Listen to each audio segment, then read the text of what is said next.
என் மண் என் யாத்திரை நிறைவு நிகழ்ச்சிக்கு பிரதமர் நரேந்திர மோடி திறந்த ஜீப்பில் பாஜக மாநில தலைவர் அண்ணாமலை மற்றும் மத்திய அமைச்சர் எல் முருகன் சகிதம் திறந்த ஜீப்பில் தொண்டர்களுடைய வாழ்த்துக்களை பெற்று வரக்கூடிய காட்சிகளை பார்க்கின்றோம்.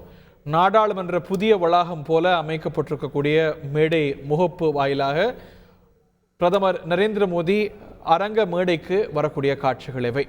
அந்த வளாகத்துடைய நுழைவு வாயில் நாடாளுமன்ற புதிய வளாகம் போல அமைக்கப்பட்டிருக்கிறது.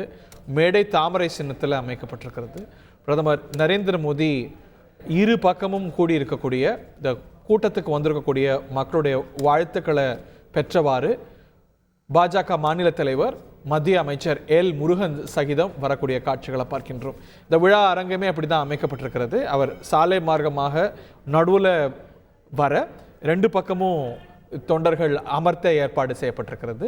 இன்னும் சற்று நேரத்தில் பிரதமர் நரேந்திர மோடி இந்த நிகழ்வில் உரையாற்ற இருக்கிறார் என்பது குறிப்பிடத்தக்கது.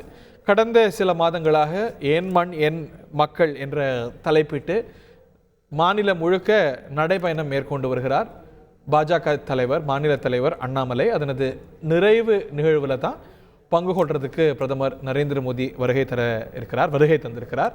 200வது தொகுதியை இந்த யாத்திரையை எட்டிய போது அதில் பாஜக தேசிய தலைவர் JP நட்டா சென்னையில் பங்கு கொண்டார்.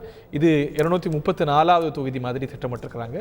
இந்த நிகழ்வில் பிரதமர் நரேந்திர மோடி இறுதி நிகழ்ச்சியில் அதனது நிறைவு நிகழ்ச்சியில் கலந்து கொள்கிறார். அதில் வருகை தந்து கொண்டிருக்கக்கூடிய காட்சிகளை பார்க்கின்றோம்.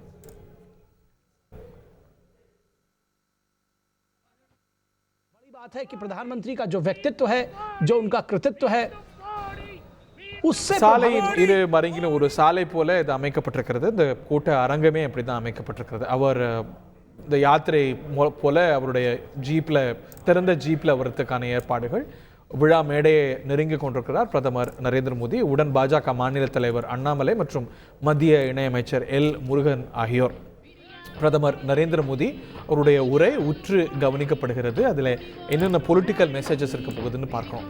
பிரதமர் நரேந்திர மோடி கடந்த சில மாதங்களாக நிறைய நிகழ்ச்சிகளுக்கு தமிழ்நாட்டுக்கு வந்திருக்கிறார். ஆனால் அவற்றுள் எதுவுமே அரசியல் நிகழ்ச்சி இல்லை என்பது குறிப்பிடத்தக்கது. அதில் எதுவுமே அரசியல் உரைகள் இல்லை. ஒரு குறிப்பிட்ட கட்சி மீது விமர்சனமோ என் தமிழ்நாட்டில் இருக்கக்கூடிய ஆளுங்கட்சி மீது விமர்சனமோ கூட இருந்ததில்லை. ஆனால் இது ஒரு அரசியல் நிகழ்ச்சி, பாஜகவுடைய நிகழ்ச்சி என்பது குறிப்பிடத்தக்கது. தேர்தல் நெருக்கத்தில் பிரதமர் நரேந்திர மோடி இதில் யார் யாரையெல்லாம் குறிப்பிட்டு பேச இருக்கிறார், என்னெல்லாம் சொல்ல இருக்கிறார் என்பது உற்று கவனிக்கும். பாரத பிரதமர் நரேந்திர மோடி, நமது தேசத்தந்தை நரேந்திர மோடி, விவசாயிகளின் பாதுகாவலர் நரேந்திர மோடி, வேண்டும் மோடி, வேண்டும் மோடி, வேண்டும் மோடி, வேண்டும் மோடி. भारत माता की, भारत माता की जय राम, जय जय श्री राम. வேண்டும் மோடி, மீண்டும் மோடி, வேண்டும் மோடி. நீங்கள் எழுப்புகிற கோஷம் செஞ்சாச்சு கோட்டையில் அமர்ந்திருக்கிறவருடைய அகம்பாக முடித்தவர்கள் நடுநடுங்க வேண்டும். அப்படி உங்களுடைய குரல் எழுப்ப வேண்டும். வேண்டும் மோடி, வேண்டும் மோடி, வேண்டும் மோடி, வேண்டும் மோடி, வேண்டும் மோடி, வேண்டும் மோடி, வேண்டும் மோடி. வெல்லட்டும் வெல்லட்டும், தாமரை வெல்லட்டும், வெல்லட்டும் வெல்லட்டும், வெல்லட்டும் வெல்லட்டும், வெல்லட்டும் வெல்லட்டும், வெல்லட்டும் வெல்லட்டும்.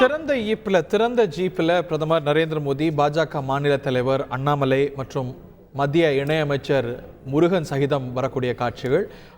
மேடைக்கு அவர் செல்லும் பொழுது ஒரு சாலை போல ஏற்பாடு செய்யப்பட்டு அதில் அவர் திறந்த ஜீப்பில் பிரயாணிக்க ஏற்பாடு செய்யப்பட்டிருக்கிறது.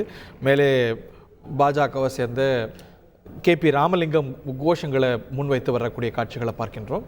இன்னும் சற்று நேரத்தில் பிரதமர் நரேந்திர மோடியுடைய உரையில் இடம்பெறப் போவது என்ன, யாரையெல்லாம் குறிப்பிட்டு பேச இருக்கிறார், என்னவெல்லாம் பேச போகிறார், திராவிட முன்னேற்ற கழகத்தையும் காங்கிரஸையும் மட்டும்தான் குறிப்பிட்டு பேசுவாரா, அதிமுக பற்றியும் அவருடைய உரையில் குறிப்புகள் இருக்குமா, இவையெல்லாம் நிறைய சமிக்ஞைகளை சொல்லும். பாஜகவுடைய பாதையையும் அவங்களுடைய ஸ்ட்ராட்டஜியையும் அவருடைய இலக்கையும் தெளிவுபடுத்தும். பிரதமர் நரேந்திர மோடி தேர்தல் நெருக்கத்தில் மிக நீண்ட காலத்துக்கு பிறகு தமிழ்நாட்டில் கலந்து கொள்ளக்கூடிய ஒரு அரசியல் நிகழ்ச்சி என்பது குறிப்பிடத்தக்கது. பல அரசு நிகழ்ச்சிகளுக்கு கடந்த பல மாதங்களாக அடிக்கடி தமிழ்நாடுக்கு வந்து கொண்டிருந்தாலும் கூட ஒரு அரசியல் நிகழ்ச்சியில் மிக நீண்ட காலத்துக்கு பிறகு தேர்தல் நெருக்கத்தில் எண்மண் எண்மக்கள் யாத்திரை, பாஜகவுடைய மாநில தலைவருடைய யாத்திரையுடைய நிகழ்வில் இறுதி நிகழ்ச்சியில் தனது நிறைவு விழாவில் பிரதமர் நரேந்திர மோடி கலந்து கொள்ள இருக்கிறார்.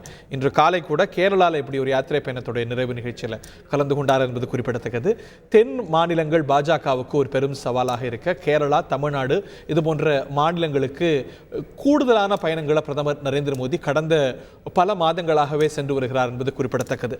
அயோத்தியாவில் பிராண பிரதிஷ்டை நடைபெற்ற போதும் கூட அதற்கு முன்னதாக நாடு முழுக்க சென்ற பிரதமர் நரேந்திர மோடி தமிழ்நாட்டில் மட்டும் 2 நாட்கள் ஒதுக்கினார் என்பது குறிப்பிடத்தக்கது. ஸ்ரீரங்கத்துக்கும் சரி, ராமேஸ்வரத்துக்கும் சரி, அதை சுற்றி இருக்கக்கூடிய ஆலயங்களுக்கும் சென்று அதற்கு முன்னதாக சென்னையில் நடைபெற்ற நிகழ்ச்சி என்று 3 நாட்கள், அயோத்தியாவில் அந்த பிராண பிரதிஷ்டை விழாவுக்கு முன்னதாக 3 நாட்கள் தமிழ்நாட்டில் தான் தங்கியிருந்தார் என்பது குறிப்பிடத்தக்கது. ஒரு ஸ்பெசிஃபிக் புஷை தமிழ்நாட்டுக்கு பாஜக தேர்தலில் தன்னுடைய பலன்களை அதிகப்படுத்த கொடுத்து வருகிறது என்பது குறிப்பிடத்தக்கது. செய்திகளை உடனுக்குடன் தெரிந்து கொள்ள உடனே சப்ஸ்கிரைப் பண்ணுங்க.